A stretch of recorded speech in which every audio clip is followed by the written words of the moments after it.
Are you really serious in selling soybean or selling oil and LNG to China? Brazil is the top supplier of soybeans to Chinese market right now. China traditionally was the largest buyer of soybean from the United States. Now, from the Chinese perspective, we need to have second thoughts now about the United States. They define China as a competitor, and they said we need to outcompete China. I don't think China and the United States compete at all. Your God for you, my God for me. You will be wiped out if you are stupid enough to launch a nuclear attack on China. The Taiwan question is always kind of a flashing point. No country in the world of today, including the United States, will ever have the power or the resources to make sure that Taiwan will be a separate country away from China. President Trump, he said, China is raping the economy of the U.S. and you have responded. No fun at all by anyone in the world raping the United States. The real arrangement is for China and the United States to get along with each other, and we respect each other. Right now, for the U.S. side, especially when we have some senior government officials, the young generations,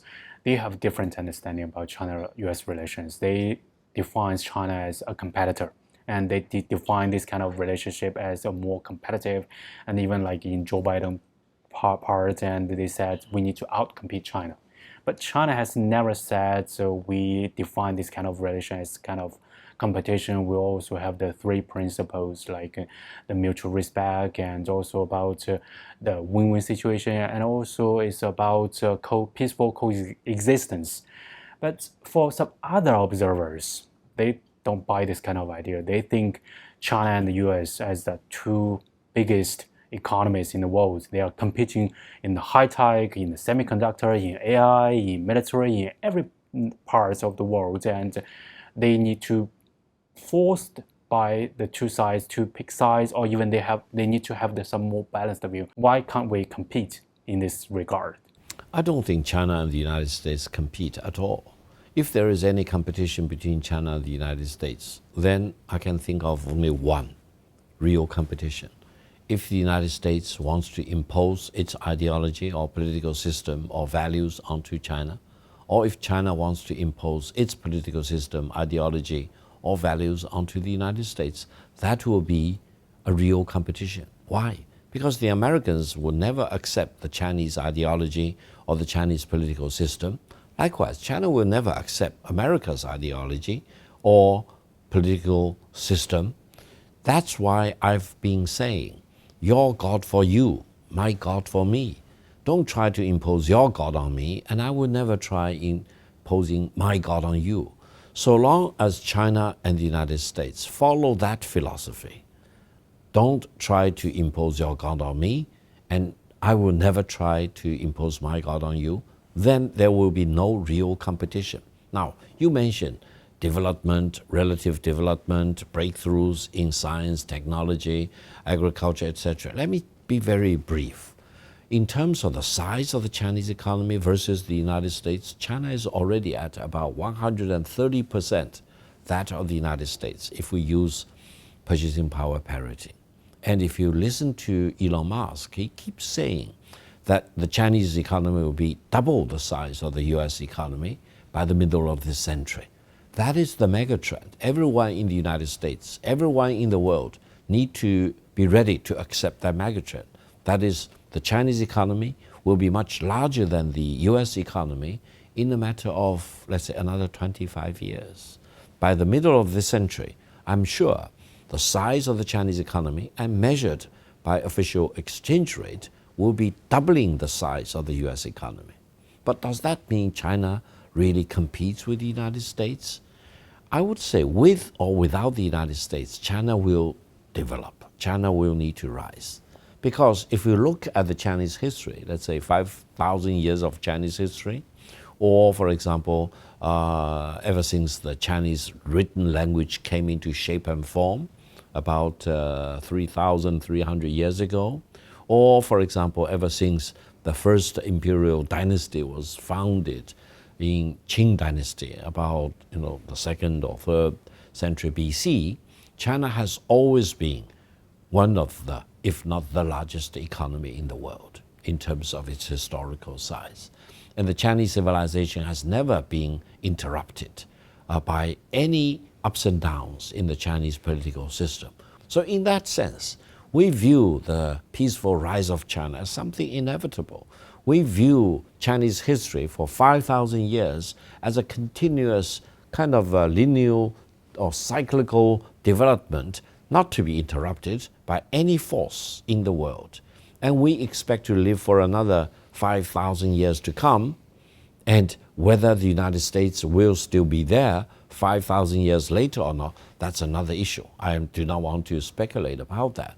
But I think for China, we look at China-U.S. relations as the very or the most important bilateral relations, but we do not want to compete with the United States. Let me give you an example. I will never urge the Chinese men's basketball to compete with the American men's basketball team. Why? Because I think China will never win over the American men's basketball team.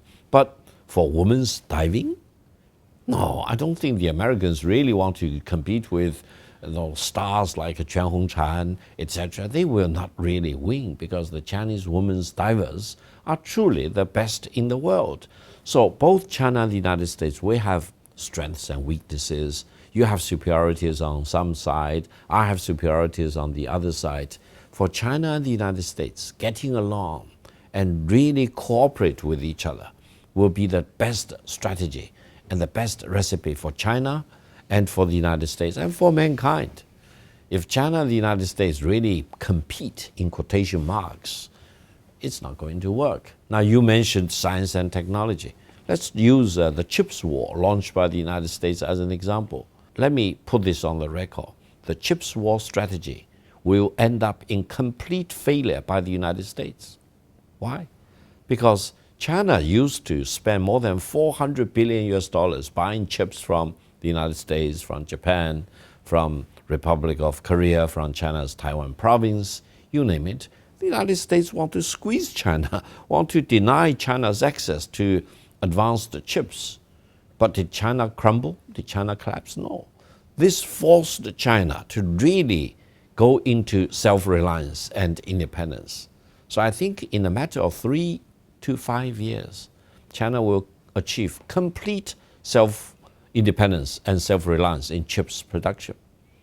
That means China will no longer need to buy chips from abroad in any meaningful sense. And then, even more amazingly, China will be a very important exporter of chips. China already is one of the largest exporters of chips today, but it's mostly on the lower end, median end. But going forward, China will be the largest exporter of chips, lower end, medium end, and the high end.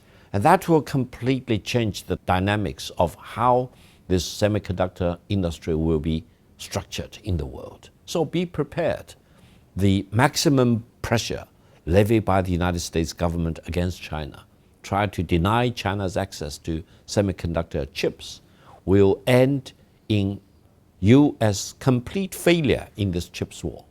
And China will emerge as the real winner of this chips war. We know now in Washington, D.C., there is a very mixed atmosphere about China. Some people say, we would like to push some kind of political agenda for his election. Like, for example, some congressmen, they would like to win the support from their this district. They get the more support by saying some Asian China rhetorics or whatever. And some people, they have some fundraisers that they ask them to do so. But some people, they were kind of driven by like anxious. They think the rise of China is too quick. And if we cannot stop China right now, maybe China will replace the U.S. someday, and maybe even for some think tanks, research fellows, they think China has a long march plan. Like the ultimate goal is to replace the U.S. and to destroy U.S. soft power. Do you agree on this point? Why should China replace the United States? My vision of the world and the future of the world will always involve China as a very important member of the international community, and the United States also as a very important member. China and the United States can work together, can complement with each other, and can support each other to achieve miracles. I think President Trump said one thing, which I completely agree. He said, if China and the United States can really put our heads together, there will be nothing we cannot overcome. This is truly a very truthful statement by President Trump, and I completely endorse him. Now, the world will never be a unipolar world. As a matter of fact, the international order established back in 1945 upon the ashes of the Second World War, both in the European theater and in the Asian Pacific theater, was not meant to be an unipolar world to start with, because at that time the United Nations came into existence, and the very important body within the United Nations was the Security Council. There was a Security Council body called the 5 permanent member states, each with a veto power. This was actually the foundation of the envisioned post-Second World War international security order, meaning the permanent members of the Security Council of the United Nations should not really go to war against each other, as what happened in the Second World War and before then in the First World War. I think the United Nations managed to achieve this goal of preventing the outbreak of another world war. So when we look at 1945, when we look at the United Nations Security Council, 5 permanent member states, each with a veto power, it was not meant to be a unipolar world. Something happened after the end of the Cold War. People or Washington believed it was the only surviving superpower. It wanted to be the unipolar in the world. It wanted to impose its vision onto other countries. But that, in reality, was in violation of the multipolarity of the world order established back in 1945. From China's perspective, we want to continue with the international security order established in 1945, rather than try to destroy the international security order established in 1945. If the United States really remained true to whatever they committed to in 1945, there should be no real fundamental difference between China and the United States. We could work together, we could help each other, we could be friends with each other, partners with each other, rather than, for example, get into each other's jugular. I want to make one very simple point. War should not be an option between China and the United States. War should never be considered as an option. Why? Because in terms of conventional weapons, I truly believe the United States and China are completely on a par with each other. And in order not to make our American friends unhappy, I would say China does not have superiority over the Americans, neither does the United States have a superiority over China in terms of conventional weapons. Now, in terms of nuclear weapons, the United States has much more warheads. They can destroy the world 1,000 times. But China has warheads, and China's philosophy is very simple and very elegant. If anyone imposes nuclear war on China, China will have enough warheads to destroy you and completely wipe you out. So, in terms of nuclear war, China and the United States are locked up together. You cannot launch a war against China because you will be wiped out if you are stupid enough to launch a nuclear attack on China. So I think war should not be an option at all. We should get along with each other and solve whatever problems there are between China and the United States in peaceful way.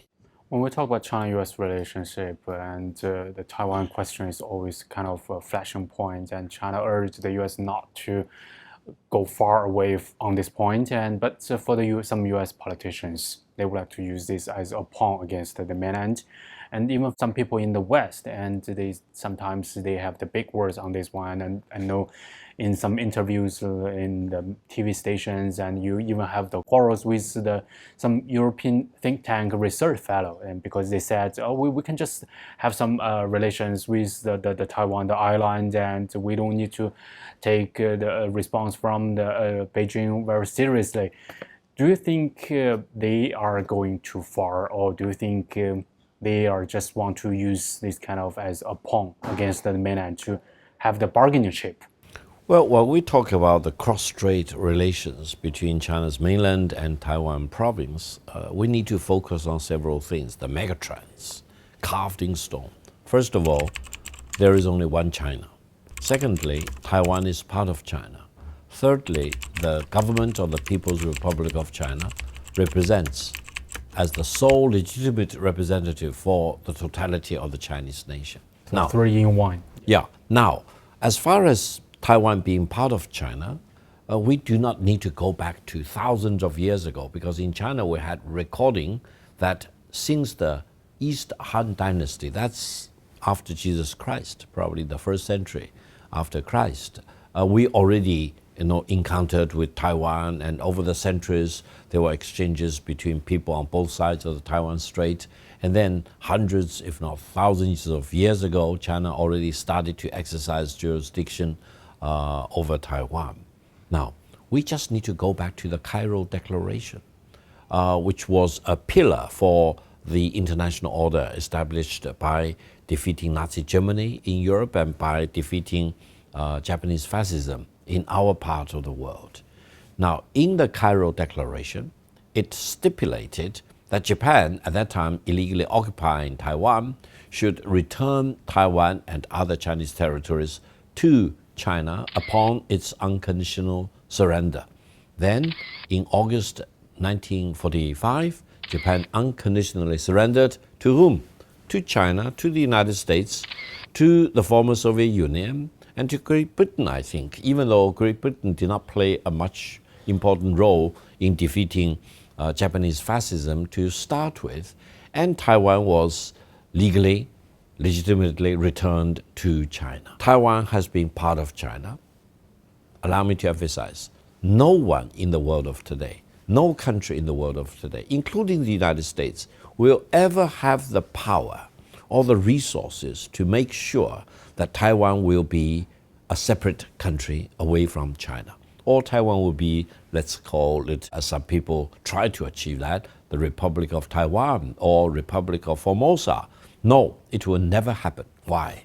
Because the 1.4 billion people plus on both sides of the Taiwan Strait will never allow that to happen.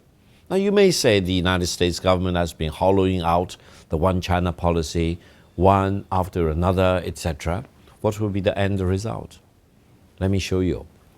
You may remember when Dr. Henry Kissinger made that secret visit to China in 1971, when President Nixon visited China as the U.S. president on a state visit in 1978. China-U.S. relations were not normalized up until latter part of 1978, officially recorded on January the 1st, 1979. Why? Because China insisted that the United States need to satisfy three preconditions before normalization between China and the United States could be achieved. What were these three preconditions? To abolish the so-called treaty with the Taiwan Authority? Exactly. First of all, they need to terminate the diplomatic recognition of the Republic of China, the Taipei. Secondly, they need to abrogate the treaty, U.S.-Taiwan Defense Treaty, which was a very important domestic law in the United States. And the third point, the United States need to withdraw its troops from Taiwan. From the island. I think President Nixon eventually was bogged down by the Watergate scandal, and President Ford did not have a full-year term, for example, and he didn't have enough time to work out all the details.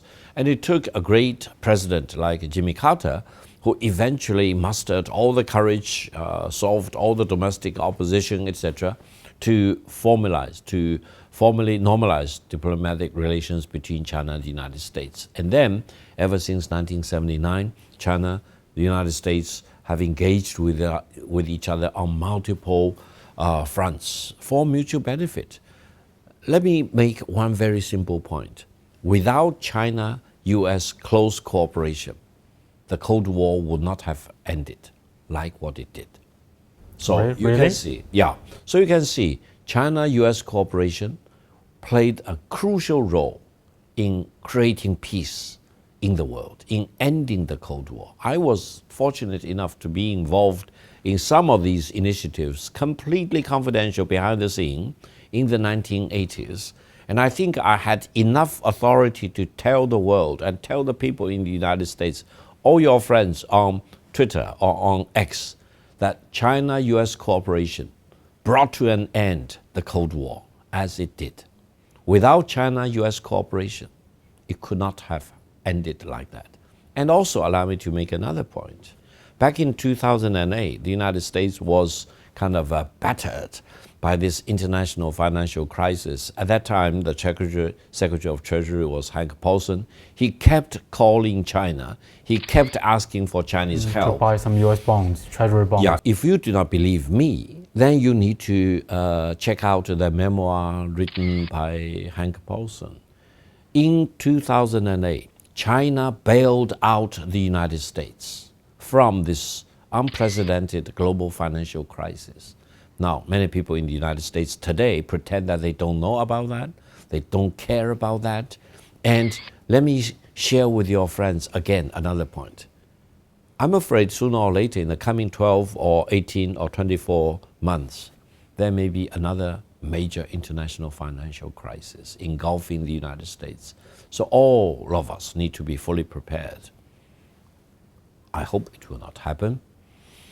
But if it happens, let me share with you the harsh reality. There will be no country in the world which can bail out the United States from the upcoming financial crisis except China. So don't alienate China, don't batter China, don't destroy China, which bailed out of the United States back in 2008 from the financial crisis. Don't disregard or write off China, which worked closely with the United States in ending the Cold War as it was ended in 1991, 1992. And as President Trump said correctly, if China and the United States can really agree with each other, there will be nothing that we cannot achieve under the heaven. That is the better world I'm thinking about. I always think about China-U.S. cooperation, China-U.S. friendship, and how we can complement and supplement each other. Allow me to make another point very briefly. Recently, you hear President Trump calling on China to buy soybean from the United States. Yeah, especially after the economic and trade talks in Sweden. Exactly. Now, China has the biggest market demand for soybean, and China traditionally was the largest buyer of soybean from the United States. But the United States even dared to launch a tariff war against China, and China retaliated. You remember the U.S. yanked up the tariff rate up to 145%. And now the top China supplier is retaliated from to Brazil. 125%. And in that process, China went to other producers like Brazil, Argentina. Brazil is the top supplier of soybeans to China's market right now. Etc. Yes. So that means you need to be very reliable and predictable. You cannot be doing things this moment and on the next moment you change. And then you treat China as an enemy, and then you ask China to help you, and then you disregard China, and then you ask China for a helping hand, bailing you out from another financial crisis. Now, from the Chinese perspective, we need to have second thoughts now about the United States. We think, are you really serious in selling soybean or selling oil and LNG to China? What if you change your mind overnight? What you say, cut it off, for example. Now, international trade should not have such level of unreliability. But for the U.S., they believe this is kind of art of the war. No, this is not. I think President Trump takes great pride in art of deal. Art of the deal. But the real thing that matters is the art of war, written by Sun Tzu more than 2,000 years ago. I think President Trump should either read the art of war or someone need to really tell him the essence of art of war. Art of war trumps art of deal. That is the philosophy in the world of today. Anyone who wants to engage in art of deal without reading art of war will really not be able to make America great again. I think if Trump is serious about MAGA, making America great again, he should work with China. If President Trump is really serious about bringing back manufacturing jobs back to the United States, he needs to engage with China rather than try to batter China. China is a megatrend in the world of today. You cannot defeat China. You cannot wrestle down China onto the ground. China is a source of resource, a source of capital, a source of engineering breakthroughs and innovation and creativity, which can be used for the betterment of the United States. And if the United States restores or recreates its reliability, predictability, and certainty, China will have the biggest market for the soybeans and many other things produced in the United States. We know in the US now, the politicians sometimes they give a lot of big words, like also some shocking ideas, and even for President Trump. And during his first term, the Trump 1.0, when talk about China-U.S. relations, he said, "Oh, China is raping the economy of the U.S." And you have responded that how could China rape a country that armed to teeth? So do you still have this kind of idea? I have full respect for President Trump as the U.S. president, as the commander-in-chief of the U.S. military forces. However, I personally do not agree with many things he said. Now, during Trump 1.0, he kept saying China raped the United States.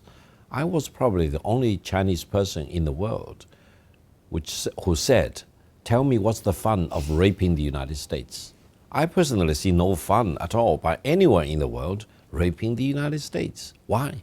Because the United States was and is now armed to the teeth, with huge nuclear weapons, very strong conventional weapons, more than 2 million soldiers and many other paramilitary personnel, for example. Why should anyone be crazy enough to rape the United States? Now, whenever I say this and ask this question, no one in the United States can explain to me what's the fun of raping the United States. That means President Trump was not really serious in accusing China of raping the United States. Now, President Trump has done many other things which I do not agree. For example, he launched the anti-China tariff war, and he also launched the anti-mankind tariff war.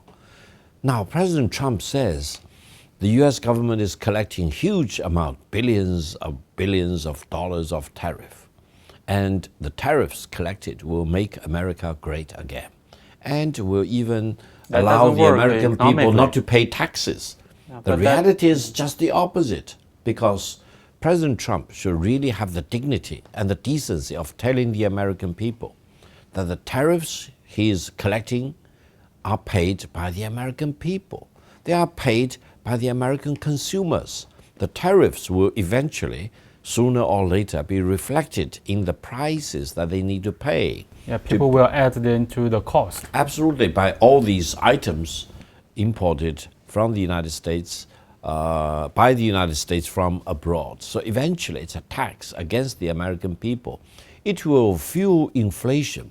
President Trump says, well, there are no signs of real inflation, but wait, because you started the Liberation Day on April the 2nd, and now you are in the middle of this global tariff war, for example, against almost all the countries in the world. Wait until everything comes in, and wait until you have inflation running out of control, and then the people start to scream, because eventually all these tariffs will take a big bite on the wallet, on the purse of the American consumers. So in Chinese, we have a saying, if you are thirsty, don't drink liquid poison to quench your thirst, because you either get damaged or wounded, or you lose your life by drinking liquid poison. I would say tariffs are kind of liquid poison that you cannot just drink, one after another, from China, from others, etc., because eventually you destroy the confidence in your economy, and you destroy people's spending power, because you are levying taxes from the American people. Now, name any country in the world which wants to pay the tariffs charged by the US government against things to be exported by that country to the United States. Tell me, because I'm pretty sure the American people will pay the tariffs charged by the US government. In terms of this kind of art of deal, and people think that maybe not that predictable, and he want to run this country like running a company. But now we have seen the flip over of the policies, and people would like to kind of diversify the risks when dealing with the U.S. Some people say we're in the best of time, but we're also in the worst of the times. Well, I think President Trump was elected by the American people, and now he has a 4-year term. So let's respect him as the president, as the commander-in-chief. And then whatever he is doing within the due process, within the legal framework of the United States should be done. Whether it's for the benefit of the people in the United States, that's another matter. Whether that will really generate greater peace and stability and development in the world, that's another matter. And now we see after the Sweden talks, and both sides have now another truce, another 90 days truce, and that means that we still have a lot of time to have more discussion on those topics like the fentanyl, and also about the high-tech part, the chips, the soybeans, and the extra. But people always say like China and the US, the two largest economies, they could not have the decouple. Even for the Besant, the Secretary of the Treasury, they said that is not possible. But people want to have this kind of push, especially from the US. Do you think that is a feasible way to do the relations between the two largest economies? We're talking about decoupling. I always said to decouple China from the United States or China from the world is like try to decouple the earth from the moon.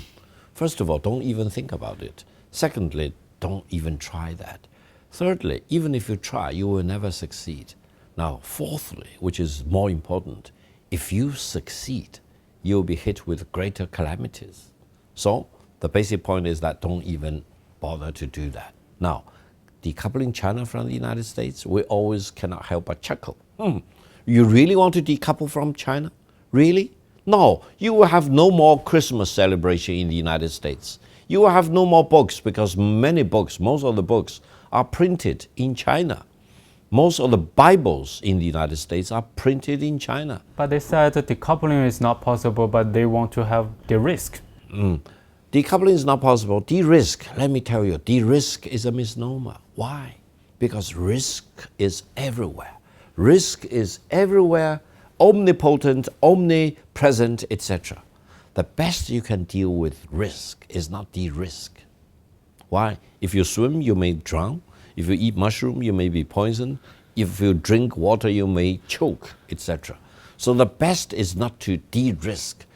In order to avoid being choking, you want to refuse to drink water. In order not to drown, you do not want to, for example, even swim in a river or in a pool. No, you want to swim while preventing yourself from drowning. You want to continue to enjoy mushroom without being poisoned, for example. You want to drink not only water but milk or other juices without being choking, for example. Therefore, the best way to deal with risks is to manage risk. So if you run a company and someone comes to you and, sir, I want to establish a de-risking department, fire him right away. Fire him because he will ruin your business. But if someone comes to you and say, we really need to set up a risk management department, or we need to beef up the risk management department and do a better job in managing risk, promote him and give him more bonus and pay him more salary. Because risks cannot be de-risked, and risks should be managed. Now, if you consider China as a risk, fire him, because China, like any other country, like the United States, like any of the 200 countries or so in the world, are both risks and opportunities. The key is to manage the risk and maximize whatever you gain from the opportunities. You cannot just de-risk China as if China is a totality of risks. No, it will ruin your business because when you look at the United States, so many US companies made huge amount of profit by engaging in China. Look at Starbucks, look at McDonald's, many others on the retail side, on the drug side, look at so many U.S. universities. Some people say, no, no more international visa for Chinese students going to study in the United States. Do you know the immediate result? You will bankrupt quite a few, probably dozens, if not hundreds of U.S. universities. Because many of these universities are depending on tuitions and expenses paid by the Chinese students. So don't even think about these stupid ideas about decoupling or de-risking China, because you don't know what you are talking about. Now, talking about decoupling, let me give you another example. China, for many years, had no problem in exporting rare earth products to the United States or to many other countries. But now the United States has been wielding this tariff and sanctions against China again and again and again. China started to impose restrictions or reviewing process for the export of rare earth especially for materials the dual-use parts to the United States. Allow me to make one point.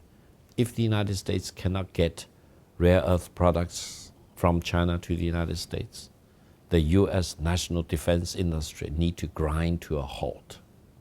That's so the reality. That's why they criticize China. You are weaponizing the supply chain. So that's why we want to have the de-risk. We need to have offshore supply chains, and we need to have more allies to have the rare earth production. Be my guest. Why? Because rare earth is not rare to start with. It exists in probably many parts of the world. The challenge is that rare earth coexists with other metals or other materials, and to extract them is almost a mission impossible. Secondly, once you extract them from other resources or metals, how to refine them is another challenge. For the United States, they have rare earth. Many countries claim they have rare earth. Ukraine say they have rare earth. Russia said they have rare earth. Myanmar in Southeast Asia said they have rare earth. So many countries have rare earth. California says they have rare earth. They may have rare earth, but how do you extract them? How do you refine them? I would say, without being very, very scientific, it will take minimum 25 years for the United States to reach the level of real commercial production of rare earth. Even if it starts today, plowing in hundreds of billions of US dollars in doing that. And in China, we hear a lot of scary stories of smuggling. Some country would smuggle rare earth, fly it to a port to be exported to the United States. No way, it's not going to save the United States.